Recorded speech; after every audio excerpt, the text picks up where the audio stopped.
मैया रानी के भवन में हम दीवाने हो गए।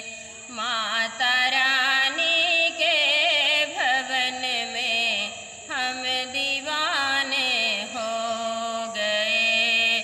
माता रानी के भवन में हम दीवाने हो गए। हम दीवाने हो गए माँ, हम दीवाने हो गए।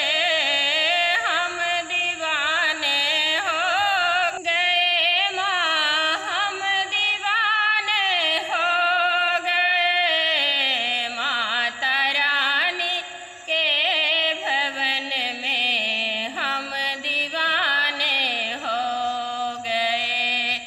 माता रानी के भवन में हम दीवाने हो गए। एक तो माँ के मुकुट सुंदर, दूसरी बेदी सजी। एक तो माँ के मुकुट सुंदर, दूसरी बेदी सजी। तीसरा टीका का सजना, हम दीवाने हो गए। तीसरा टीका का सजना, हम दीवाने